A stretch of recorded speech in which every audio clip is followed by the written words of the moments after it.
Narcosur, la sombra del narcotráfico mexicano en la Argentina, de Cecilia González. A los periodistas mexicanos asesinados, desaparecidos, exiliados y amenazados. A los compañeros que, pese a todo, siguen reporteando. Introducción.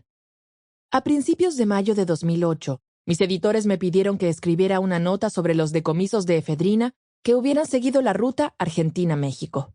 Hacía ya 5 años que trabajaba como corresponsal en Argentina, pero en todo ese tiempo el narcotráfico nunca había estado presente en la agenda del gobierno ni de los medios. Solo de vez en cuando aparecían noticias sobre operativos, incautaciones y consumo de cocaína y marihuana o detenciones de supuestos narcotraficantes. Como no tenía idea alguna del tema, la orden me pareció sin sentido, una de esas ocurrencias que los jefes tienen de vez en cuando y que a los reporteros nos parecen absurdas. Muy pronto descubrí lo equivocada que estaba. Bastó indagar muy poco para saber que en menos de 2 meses habían sido decomisados 171 kilos de efedrina en la ruta aérea Buenos Aires-Ciudad de México.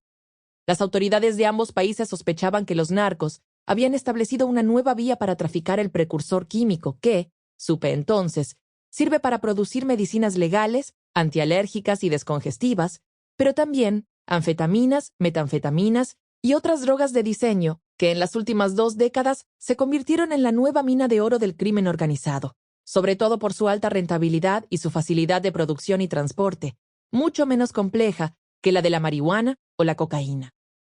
La efedrina, un alcaloide extraído de la planta efedra, que crece principalmente en Asia, circulaba a raudales en Argentina gracias a la falta de controles para su importación y venta. Pero las noticias sobre los operativos en los que se decomisaban algunos cargamentos no tenían demasiada trascendencia, sobre todo porque en esa época el conflicto entre el gobierno de Cristina Fernández de Kirchner y las patronales agropecuarias copó la agenda noticiosa. Pero no pasaron muchos meses más hasta que la bomba de tiempo en que se estaba convirtiendo el tráfico de efedrina estallara. El 17 de julio de 2008, justo en los días en que el kirchnerismo enfrentaba una dura derrota política ante el agro, la policía detuvo en una casa en la provincia de Buenos Aires a 9 mexicanos y un argentino que manejaban el primer laboratorio de producción de drogas de diseño encontrado en este país. Las especulaciones sobre la llegada de temibles cárteles mexicanos que estaban transformando la categoría de Argentina de país de tránsito en país productor de drogas se desataron de inmediato. Hasta ese momento, poco se sabía aquí de la guerra contra el narcotráfico, que ya era el eje del gobierno de Felipe Calderón en México. De pronto, el tema se coló de lleno en la agenda pública.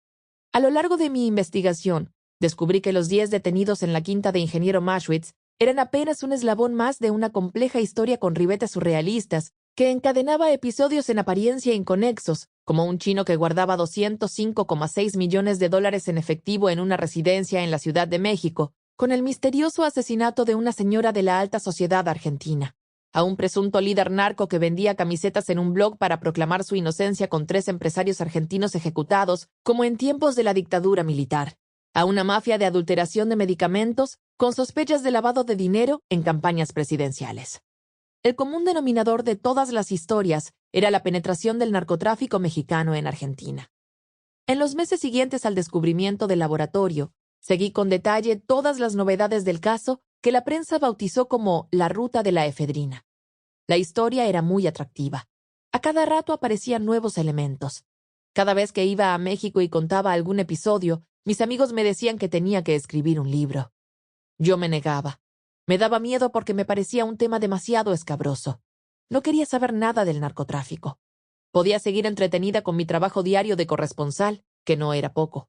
Mi percepción cambió el 7 de agosto de 2010, durante unas vacaciones en la Ciudad de México, cuando participé en la marcha Los Queremos Vivos, una movilización organizada por varios compañeros desde las redes sociales para denunciar los impunes y numerosos asesinatos de periodistas, como uno de los efectos visibles de la irresponsable guerra contra el narcotráfico del presidente Calderón.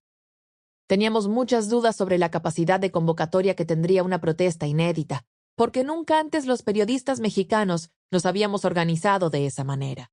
La incertidumbre mutó en emoción cuando vimos cómo el Ángel de la Independencia, nuestro obelisco, se colmó de trabajadores de distintos periódicos, radios, televisoras, agencias de noticias y medios alternativos.